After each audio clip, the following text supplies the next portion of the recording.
Caso Alexandre Martins, marcado por atrasos. Os réus, Coronel Ferreira e o ex-policial Calu, tentaram impedir que o juiz Carlos Eduardo Lemos fosse ouvido, mas o juiz foi o primeiro a depor. O policial por pouco não perde a vida em troca de tiros com assaltantes. Um dos disparos acertou o capacete dele. Na fuga, um dos criminosos invadiu uma casa e fez uma família refém. Ousadia. Mulher usa criança para distrair funcionários de uma farmácia, enquanto a comparsa furta vários produtos. Um cenário de horror. Enquanto tentava fugir das agressões do namorado violento, as marcas se espalhavam pela casa. A vendedora levou 5 facadas. Pai de jovem baleado durante assalto em Guarapari infarta e é internado. Ele passou mal depois que soube do crime. Multa para os sujões. Mais de 150 câmeras estão de olho em quem joga lixo em local inadequado na Serra. Ex-vereador morre em grave acidente no sul do estado. Ele dirigia uma moto e bateu de frente com a carreta. CPI do guincho houve ex-diretor do Detran. A comissão pediu quebra dos sigilos bancário e fiscal da empresa que administra o rotativo em Colatina. E cresce o número de negócios informais. Donos de pequenos restaurantes são obrigados a fechar as portas e trabalhar fora do espaço físico. O Tribuna Notícias já volta um instante só. Olá, boa noite. Policial por pouco não perde a vida em uma troca de tiros com assaltantes. Um dos disparos acertou o capacete dele. E na fuga, um dos bandidos invadiu uma casa e fez uma família refém em Cariacica. Eles foram violentos e o ameaçaram com uma arma. Os dois em cima da moto pararam, em movimento mesmo, desligaram a minha moto, pediram para me descer, entregar a mochila. Totalmente descontrolado eles estavam. Isso aconteceu no bairro Sotelândia, em Cariacica. Depois do assalto, os criminosos fugiram e os moradores chamaram a polícia. E durante a perseguição, um dos bandidos atirou contra os militares e acertou o capacete de um policial, que por pouco não foi ferido. Por milagre aí, não transfixou o capacete, vindo a atingir mortalmente o policial. Foi muita sorte, não foi? Muita sorte. Durante a fuga, um dos criminosos fugiu para o bairro São Geraldo II. Lá ele invadiu uma casa e fez a família refém. Foram cerca de 40 minutos em poder do assaltante. Ficou eu, a minha filha e o meu neto e ele lá dentro de casa. E ele falou o tempo todo que ele estava armado, mas que ele não ia fazer nada de mal com ninguém. E pedindo pelo amor de Deus pra gente não denunciar ele pra polícia. Aí nisso tinha um policial no muro também, eu tinha visto também um policial no muro. Aí foi a hora que eu saí pra fora e fiz o contato visual com o policial e com o vizinho. Na hora eu até entrei para dentro da minha casa e falei, olha, infelizmente está cercado, você vai ter que se entregar. E ele veio atrás de mim e eu acenando para os policiais que estava tudo bem. Por fim, a polícia conseguiu deter os 2 bandidos. Bruno Batista da Silva Vieira, de 31 anos, e Bruno Bremencamp de Oliveira, de 32, foram levados para a Delegacia Regional de Cariacica. Este revólver calibre 32 foi apreendido e a moto usada no assalto, que teve a placa adulterada. Graças a Deus, o pior passou. Ousadia. Veja só a ação de 2 mulheres em uma farmácia. Uma delas, com uma criança no colo, distrai os funcionários enquanto a outra furta vários produtos. Observem, 2 mulheres chegam na calçada, uma delas carrega uma criança no colo. Uma abre a bolsa da outra e aí entram na farmácia para pôr o plano em prática. A câmera de dentro flagra elas tentando disfarçar, cheirando alguns produtos. Mas depois a ação começa. Do lado direito da câmera, perto das fraldas, a outra mulher age. Enquanto uma das mulheres está aqui na parte infantil, olhando alguns produtos com uma criança no colo, a outra está bem ali no canto. Esta câmera registra a atividade dela, pega apenas a cabeça. Mas isto porque os funcionários aqui da farmácia estão distraídos, tentando atender a outra mulher que tem uma criança no colo. É quem tem prioridade nessas horas. E enquanto eles dão toda a atenção a essa senhora que utiliza uma criança de aproximadamente 1 ano de idade, a outra coloca mais de 15 produtos dentro da bolsa. E depois as 2 vão embora. O furto aconteceu na tarde de sábado por volta das 2h30 da tarde. Logo depois de pegar tantos produtos, a farmacêutica foi conferir. As mulheres levaram cremes, shampoos e não carregaram nada que servisse para a criança. nenhuma lata de leite. A farmácia assaltada fica na ilha de Santa Maria. As mulheres estão sendo procuradas. E quem tiver informações sobre as mulheres pode ligar para o Disque Denúncia no 181. A CPI dos guinchos pediu quebra dos sigilos bancário e fiscal da empresa que administra o rotativo em Colatina. O ex-diretor do Detran foi o primeiro a ser ouvido.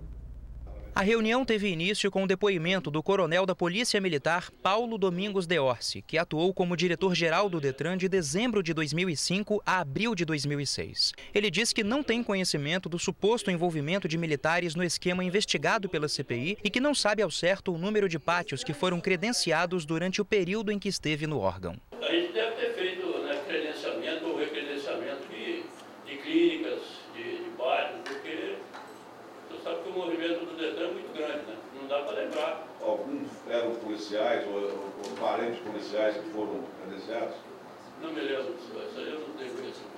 Isso irritou os deputados. Em nada colaborou, porque ele, infelizmente, ele ficou por um período muito pequeno à frente do Detran e não se lembrava do que foi feito, tendo em vista que argumentou de que, como era interino, não cabia a ele estar fazendo modificações. Em seguida, foi ouvido o proprietário de uma empresa que gerencia estacionamentos rotativos em Colatina. Ele afirmou que não tem conhecimento de guinchamento de veículos e que as multas são atribuições do poder público. A empresa não tem conhecimento de que em face de rotativo o carro é removido?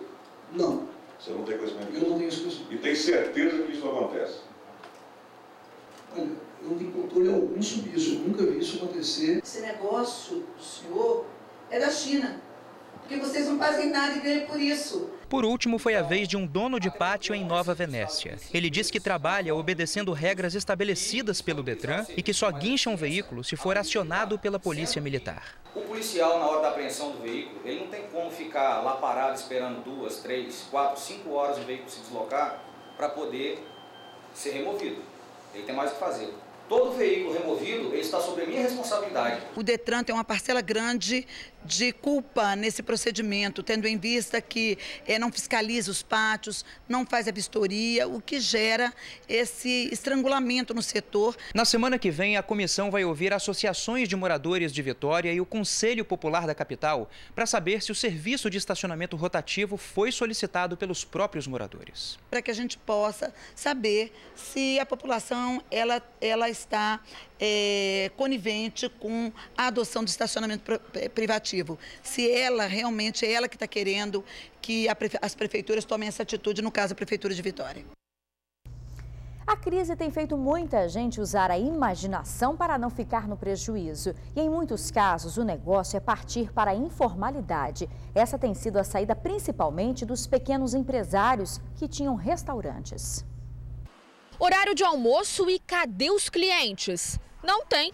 O dono do restaurante foi obrigado a fechar as portas. Estava praticamente pagando para trabalhar. Você trabalhar de portas abertas hoje, tem um custo operacional muito alto, não está compensando. O senhor tinha 11 funcionários, né? 8 com essa mudança já foram demitidos. Aos poucos eu fui demitindo, né?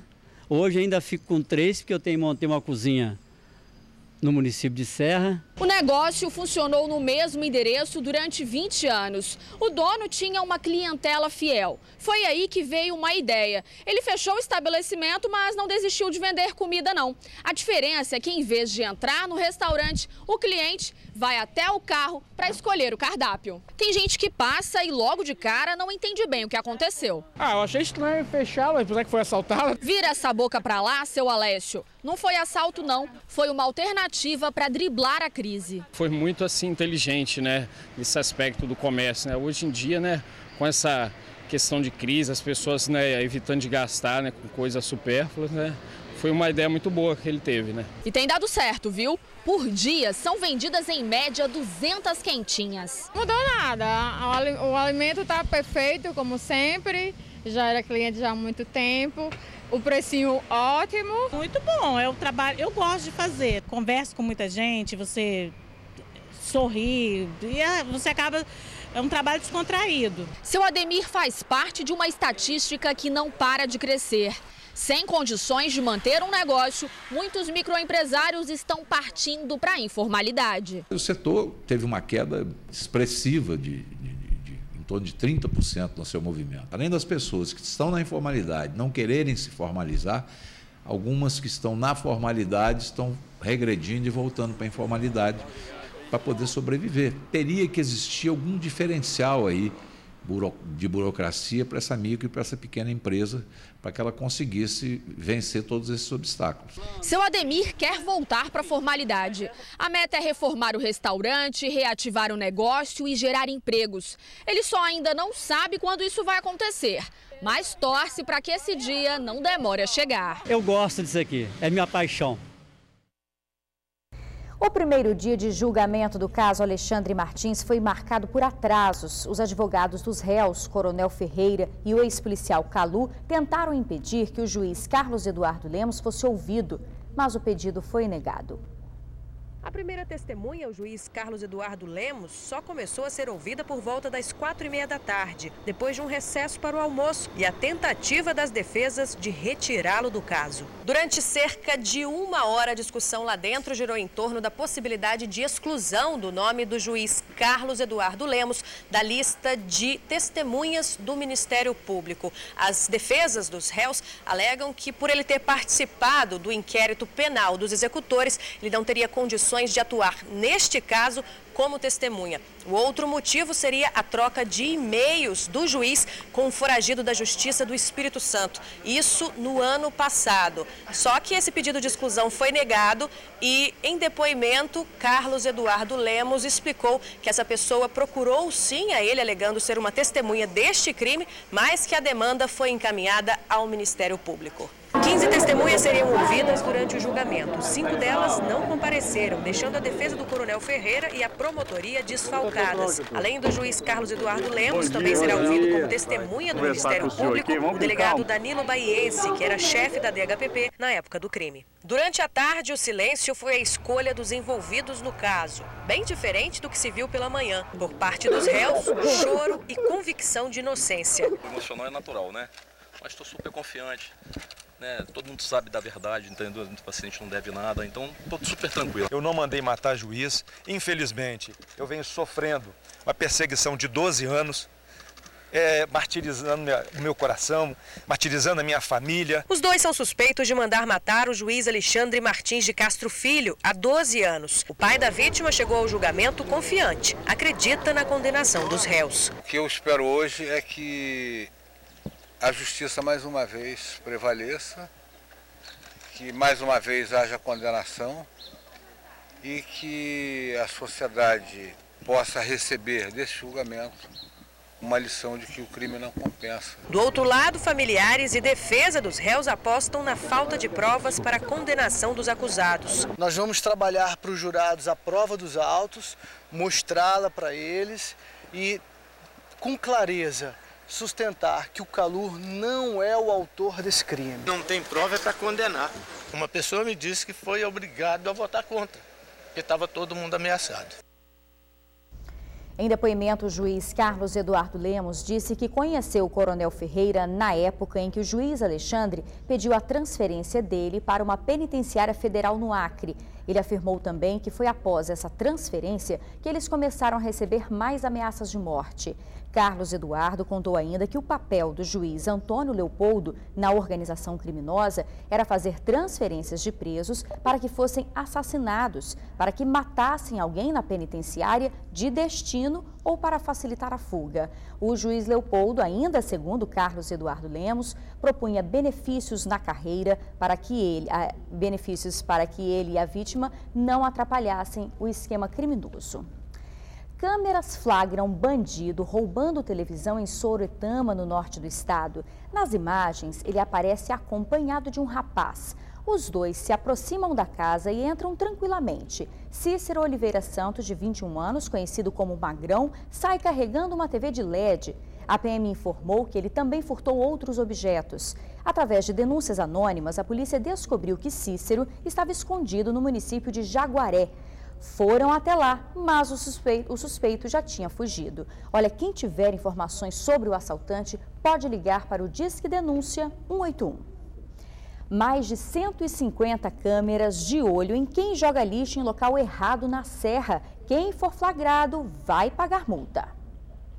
Em José de Anchieta 2, na Serra, uma dupla de homens é flagrada ao descartar material de construção em local que não é apropriado. Em outro dia, a câmera de vídeo monitoramento registra mais 2 pessoas jogando entulho no mesmo lugar. Esse descarte irregular de lixo pode ser multado. Neste ano, 90 cidadãos já receberam multas e 32 veículos usados no descarte irregular foram apreendidos. Verificando uma ação de descarte, nós acionamos os fiscais do meio ambiente para que eles possam tomar as providências cabíveis. Não dando tempo para esses fiscais chegarem, nós geramos as imagens, tiramos fotografia daquele veículo, daquela pessoa que está fazendo o transbordo, instauramos um processo. Esse processo vai para o meio ambiente e uma multa é expedida e chega via correios na residência daquele indivíduo que fez o descarte. Na central de vídeo monitoramento, os pontos já conhecidos são vigiados. Nesta imagem, vemos uma placa de proibido jogar lixo, mas as pessoas ignoram e jogam mesmo assim. Muitos desses pontos de descarte existem há anos. As pessoas veem que tem lixo em um determinado lugar e voltam lá para jogar entulho e tudo mais. A prefeitura quer acabar com esse mau costume e, para isso, investiu na construção de lugares como este aqui em Barcelona. São áreas cercadas, com pessoas responsáveis para tomar conta e próprias para receber o descarte. A multa pode variar de R$1.000 a R$25.000, dependendo do descarte. O alto valor se justifica pelas graves consequências que o lixo no lugar errado pode trazer. Aquele entulho ali vai gerar entupimento de fossa, vai gerar inundação quando chover. Pessoas poderão ficar desabrigadas devido àquele entulho, pode gerar proliferação de vários tipos de doença. Então, o mal que se faz contra a sociedade, descartando entulho em via pública, em locais inadequados, é muito grande. Em Vitória, a fiscalização acontece também. O município já multou 60 pessoas. Além das câmeras de vídeo monitoramento, as prefeituras contam com fiscais vigiando os pontos de descarte. Para deixar a cidade mais limpa, além da limpeza das áreas, os próprios moradores precisam colaborar. Precisa ter consciência e educação acima de tudo. Polícia pede para que as mulheres denunciem atos de violência. No último sábado, a história assustadora de uma vendedora de 35 anos agredida pelo ex-namorado. No rosto e nos braços da vendedora, as marcas deixadas por um agressor que se dizia apaixonado. O namoro durou 9 meses e sempre foi marcado por muita violência. A agressão aconteceu na última semana dentro de uma kitnet no centro de Vitória. Por toda a casa, um cenário de horror. O autor da tentativa de homicídio, Rafael Corte de Souza, já está preso. E se você está passando por uma situação semelhante, denuncie. O número do Disque Denúncia é o 181. E a maternidade Promatre, em Vitória, suspendeu o atendimento por falta de recursos. A unidade atende mais de 400 gestantes por mês. Só quem já está internado é atendido agora. A unidade filantrópica funciona há 76 anos. Sem os repasses financeiros, não há previsão para a reabertura do hospital. Ex-vereador morre atropelado no sul do estado. O acidente aconteceu próximo ao trevo de Nova Marataízes. De acordo com testemunhas, Venceslau Tinoco Serafim, ex-vereador de Marataízes, estava de moto e bateu de frente com uma carreta que vinha no sentido contrário. O impacto foi tão forte que ele teve a cabeça arrancada. Amigos disseram que Venceslau estava com um grave problema na coluna, também tinha depressão e, por isso, quase não saía de casa. E veja a seguir, fogo destrói uma casa. Um incenso para espantar mosquito teria provocado incêndio? Aguarde! Pai de universitário assassinado durante assalto em Guarapari sofre um infarto logo depois de receber a notícia. Paulo Silva Lopes, de 27 anos, foi morto ontem à noite na Praia do Morro. Ele caminhava no calçadão ouvindo música no celular quando foi surpreendido por 2 assaltantes. Paulo correu, foi empurrado por um dos bandidos, acabou baleado no peito e morreu antes de dar entrada no hospital. A câmera de segurança de um prédio registrou o momento do crime, mas a imagem não tem boa qualidade. O pai do universitário, de 59 anos, sofre de problemas cardíacos e infartou depois de saber da morte. O estado de saúde dele é estável. O enterro de Paulo acontece amanhã no cemitério Cidade, em Guarapari. Casa incendiada em Barra de São Francisco, noroeste do estado. Um incenso teria dado início ao fogo. A moradora teria acendido o incenso para espantar mosquitos. Em questão de minutos, as chamas destruíram toda a casa. Olha só como ficaram o telhado e a cama. A senhora de 65 anos teve queimaduras no rosto. Vizinhos e a polícia militar tentaram combater o fogo, mas as chamas eram intensas. Moradores reclamaram que a cidade não conta com uma equipe de corpo de bombeiros. Nos últimos meses, 3 casas teriam sido consumidas por incêndios. O Corpo de Bombeiros informou que, por enquanto, não há previsão de construção de uma base no município. Bom, e a gente fica por aqui. Para você, uma ótima noite e até amanhã.